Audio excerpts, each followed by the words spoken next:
আমরা যারা social media চালাই তারা কম বেশি সবাই হ্যাকিং শব্দটির সাথে পরিচিত। যদি কোনো ভাইরাল পারসন অথবা কমার্শিয়াল আইডি হ্যাকিংয়ের কবলে পড়ে তবে তা ব্যাপক আলোচনা ও সমালোচনার জন্ম দেয়। আপনারা ইতিমধ্যে সবাই জেনে গেছেন আমার MKKS মাল্টিমিডিয়া ফেসবুক পেজটি হ্যাকিংয়ের কবলে পড়েছে। কিভাবে আমার আইডিটি হ্যাক হলো জানাবো এখন আপনাদেরকে। প্রথমত আমার আইডিতে একটি স্পার্মিং নোটিফিকেশন আসে, আমি বুঝতে পারি না, যে কারণে সেই নোটিফিকেশনে ক্লিক করি। যেহেতু আমরা সোশ্যাল মিডিয়া চালাই, আমাদের ফ্যান ফলোয়ার আছে, তারা যদি কোনো কমেন্ট করে বা যদি কোনো নোটিফিকেশন আমরা পাই তবে তা আমরা রিপ্লাই দেওয়ার অথবা দেখার চেষ্টা করি। এই সূত্রপাত ধরে আমরা সেই নোটিফিকেশনটাতে ক্লিক করি, তারপর এই ছবিটি আসে। এর পরবর্তীতে আমরা একটা লিঙ্ক দেওয়া থাকে, সেই লিঙ্কে ওপেন করি। লিঙ্কটি ওপেন করার পর সেখানে যেটা দেখায় সেটা হলো, প্রথমত আমাকে একটি নির্দিষ্ট টাইম দেওয়া হয় যে এই টাইমের মধ্যে আমার আইডি ভেরিফাইড করতে হবে।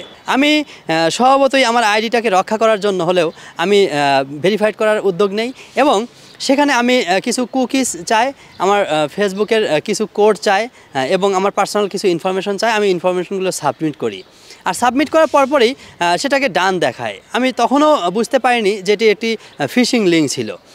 কেন বুঝতে পারিনি সেটা আপনাদের আরেকবার বলি।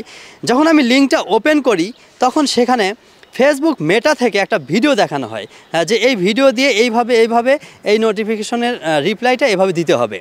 আর যেখানে মেটা এবং ফেসবুকের ভিডিও রয়েছে সেটা অবশ্যই ফেসবুক থেকেই হয়তো দিয়েছে, এরকমটা ভাবার কারণেই আমি এই নোটিফিকেশনে ক্লিক করে আমি এই লিঙ্কে ওপেন করে আমি আমার পার্সোনাল কুকিজ এবং ইনফরমেশনগুলো দিয়ে দিই। ব্যাস হয়ে গেল, তারপর আমার আইডিটা হ্যাক। এরকম প্রায়ই দেখা যায় যে আমাদের কমার্শিয়াল আইডিগুলোতে বা কমার্শিয়াল চ্যানেলগুলোতে বিভিন্ন রকম ইমেইল আসে, সেখানে বিভিন্ন রকম স্পন্সার অ্যাড দেখানো হয়, বিভিন্ন রকম অফার দেওয়া হয়। তা আমরা সাধারণতই লোভের বশবর্তী হয়ে আমরা কোনো স্পন্সার অ্যাড নেই না, বা আমরা কোনো অফারে মুগ্ধ হয়ে সেই অফারগুলোকে লুফে নেওয়ার চেষ্টা করি না, কারণ আমরা জানি যে এগুলো অফার দিচ্ছে মূলত আমাদের আইডিটা হ্যাক করার জন্য। কিন্তু এটা কখনো ভাবি নাই যে আমাদেরকে ভয় দেখিয়েও আমাদের আইডিটা হ্যাক করতে পারে। হ্যাঁ, সেই ঘটনাটি ঘটেছে আমার আইডিটাতে। প্রথমে আমাকে ভয় দেখানো হয়েছে যে এই নির্দিষ্ট সময়ের মধ্যে আপনার আইডিটা ভেরিফাইড না করলে, আপনার এই তথ্যগুলো সাবমিট না করলে আপনার পেজটি ব্যান্ড হয়ে যাবে। এরকম একটি ভয় দেখানোর পরে আমি সাধারণতই একটু শঙ্কিত হই, এমনকি আমার আইডিটা রক্ষা করার জন্য হলেও আমি এই কুকিজগুলো, আমার ইনফরমেশনগুলো আমি সেখানে সাবমিট করি। ফলাফল 0। একসময় আমি আমার আইডিটাতে ঢুকে দেখি আমার পেজ যেগুলো আমি অপারেট করি তার মধ্যে থেকে আমার MKKS মাল্টিমিডিয়া পেজটি নাই, উধাও। তখনও আমি বিষয়টি নিয়ে খুব গভীরভাবে চিন্তা করিনি যে আইডিটা কি হলো, কিভাবে আমার এখান থেকে আউট হলো, নাকি আইডিটা ডিলিট হলো, নাকি আমি ভুলক্রমে কোনোভাবে আমার এখান থেকে অ্যাডমিন অ্যাক্সেসটা চলে গেছে। তখন আমি বিষয়টা নিয়ে ইউটিউবে ঘাঁটাঘাঁটি শুরু করি। আমি বিষয়টিকে খুব একটা সিরিয়াসলি নেই না, কেননা একটা পেজ হ্যাক হইতেই পারে, এটা রিকভার করার অনেক সিস্টেম আছে। তো আমি স্বভাবতই আমি সেটাকে রিকভার করব, আমি এরকম চিন্তাভাবনা করে সেদিন দিন কাটিয়ে দিই।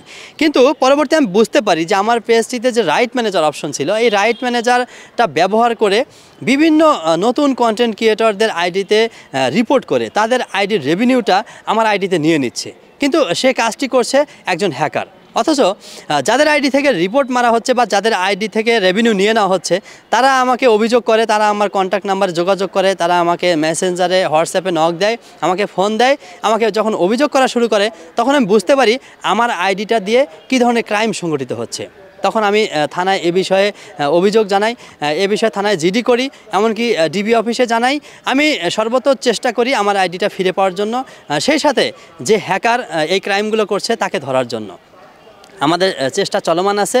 আমি এই ভিডিওটি এজন্যই করলাম যে আপনাদের কাছে অনুরোধ, আপনাদের আইডিটাতে যদি কোনো ফিশিং লিঙ্ক আসে, দেখবেন সেই লিঙ্কটা দেওয়া হচ্ছে মেটা থেকে, ফেসবুক থেকে, কিন্তু আদৌ সেটা মেটা বা ফেসবুকের নয়। এটা আপনারা বুঝবেন কিভাবে? যদি দেখেন যে কোনো নোটিফিকেশনে ক্লিক করার পর কোনো একটা লিঙ্ক আসছে, সেই লিঙ্কটা ওপেন করতে বলছে, কোনোভাবেই সেই লিঙ্কটাতে ক্লিক করবেন না, কেননা এতে আপনার আইডি চলে যেতে পারে, এমনকি আপনার আইডি ব্যবহার করে ক্রাইম সংগঠিত হতে পারে। আপনাদেরকে এজন্য সতর্ক করছি। আর যদি কেউ এরকম বিপদে পড়েই গিয়ে থাকেন তবে অবশ্যই মেটা বিজনেস সাপোর্ট লিঙ্কে গিয়ে আপনারা ফেসবুক টিমের সাথে যোগাযোগ করবেন, তাদের সাথে কথা বলবেন, এই বিষয়টা নিয়ে স্ক্রিনশট তাদের কাছে দিবেন। তারা যদি বলে যে হ্যাঁ এই লিঙ্কে আপনি ওপেন করেন, আপনি আপনার ইনফরমেশন দেন, তবে আপনি দিবেন। অন্যথায় এই লিঙ্ক কখনোই ওপেন করবেন না, বা এখানে কোনো ইনফরমেশন চাইলে সেই ইনফরমেশন কখনোই সাবমিট করবেন না। এতে করে আপনার আইডিটাকে ব্যবহার করে আপনার দেখা যাবে যে একজন মানুষের সাথে ক্রাইম করেছে, আর সেই দায়ভারটা আসবে একসময় আপনারই কাঁধে।